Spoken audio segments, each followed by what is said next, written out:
Income of Ram is 16:2/3% less than Syam. Income of Ram is 16:2/3% less than Syam. Income of Ram is 16:2/3% less than Syam. Then the income of Syam is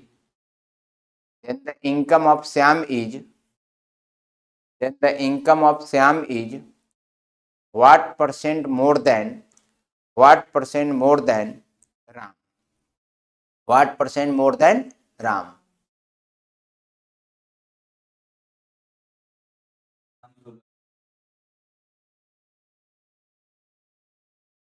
तुम क्या लिखी हो? राम की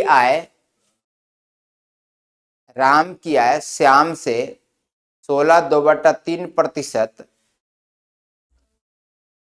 राम की आय श्याम से 16/2/3% कम लिखा है ना? कम है, 16/2/3% कम है। तो श्याम की आय राम से कितना प्रतिशत अधिक है? तो श्याम की आय राम से कितना प्रतिशत अधिक है? तो श्याम की आय राम से कितना प्रतिशत अधिक है? तो श्याम की आय राम से कितना प्रतिशत अधिक है? तो श्याम की आय राम से कितना प्रतिशत अधिक है?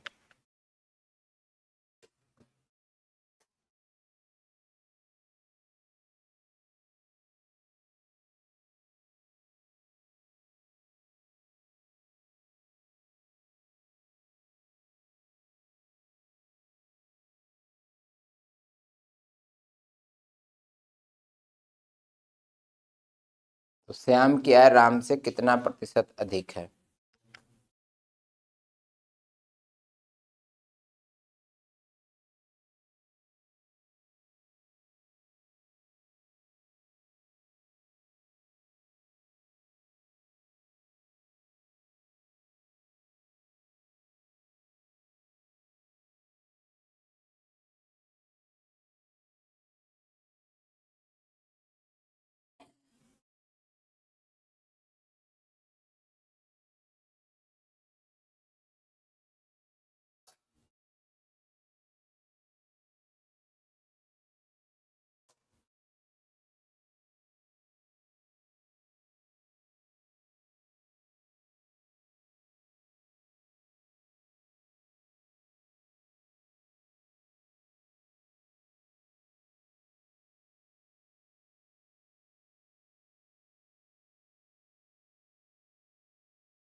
कितना आया? 20/। देखो, राम और Shyam, income of Ram is कितना परसेंट मोर देन है? कितना परसेंट? 16:2/3%। इसकी फ्रैक्शन वैल्यू 1/6। लेस देन है, माइनस करेंगे, मतलब श्याम 6 है तो राम कितना है? 5 है। जो लेस देन है वो माइनस करके लिखेंगे। राम लेस देन था इसलिए माइनस कर दिया उस पर। अब कह रहा है कि श्याम कितना ज्यादा है राम से, तो कितना ज्यादा है? 1 ज्यादा है। किससे? राम से। तो राम को बटा करो, परसेंट के लिए 100 से मल्टीप्लाई, 20% आंसर। आगे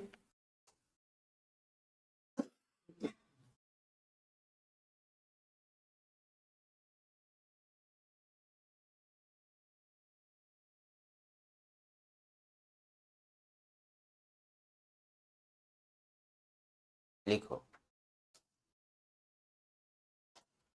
two numbers are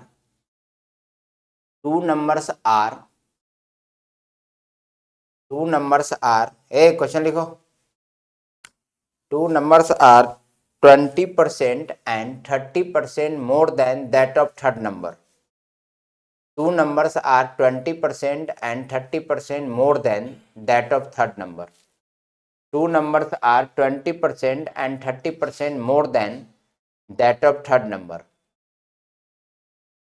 respectively.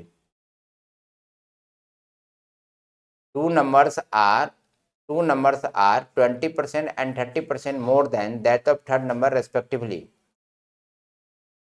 Then the first number is what percent of the second number?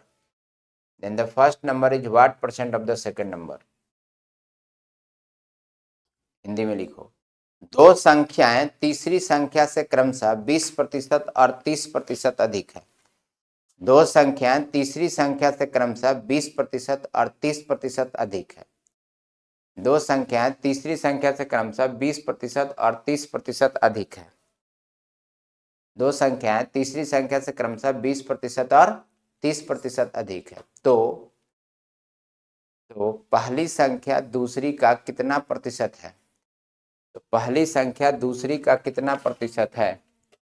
तो पहली संख्या दूसरी का कितना प्रतिशत है? तो पहली संख्या दूसरी का कितना प्रतिशत है? तो पहली संख्या दूसरी का कितना प्रतिशत है? पहली संख्या दूसरी का कितना प्रतिशत है? पहली संख्या दूसरी का कितना प्रतिशत है?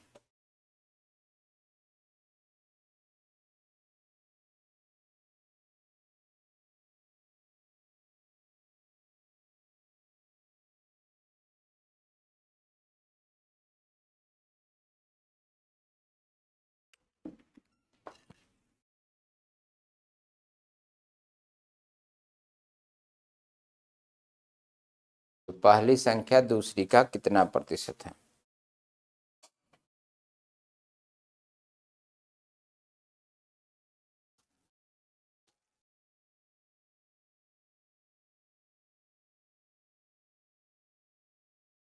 देखो,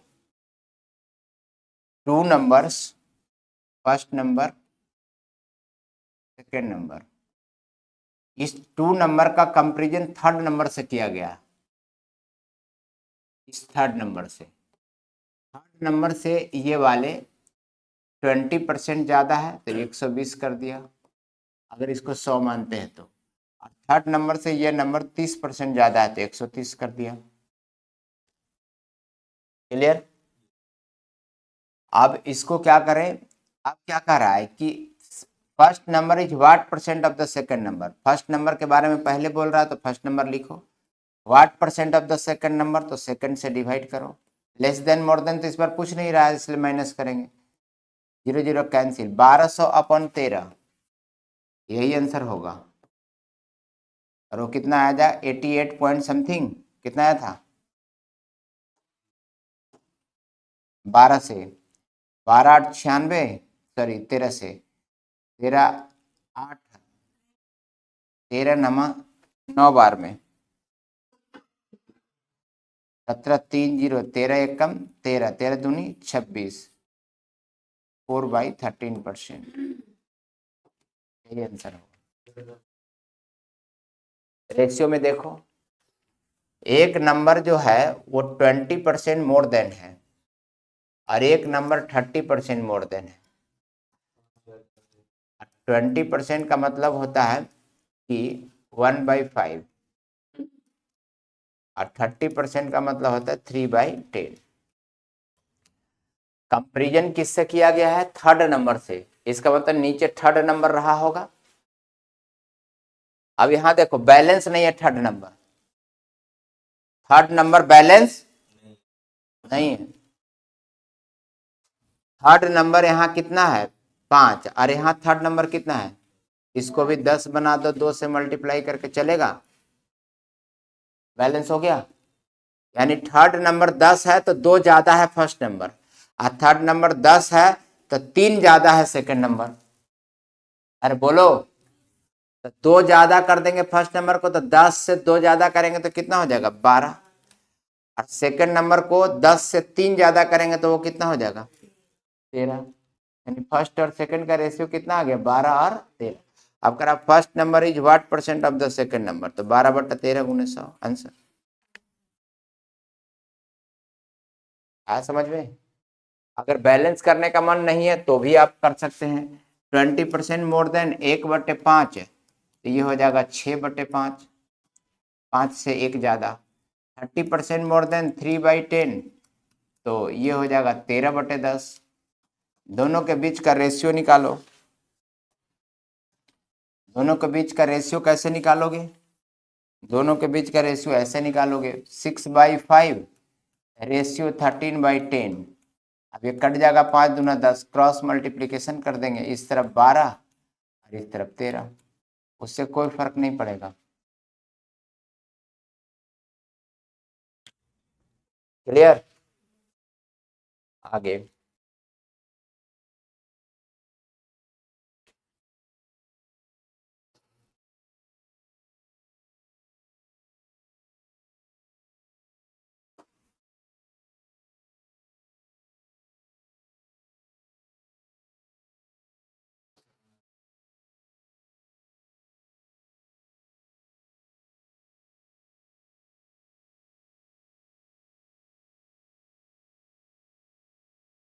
क्वेश्चन आगे है।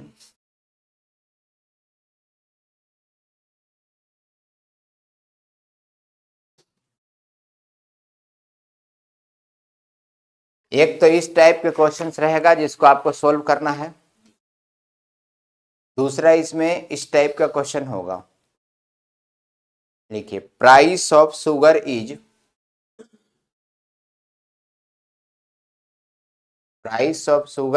Increase by 25%।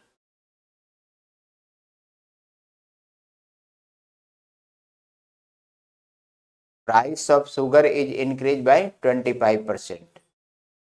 Then the consumptions of family is how much percent decreased?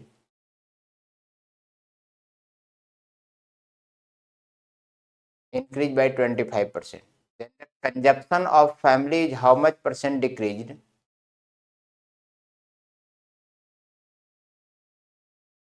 So that expenditure will remain same.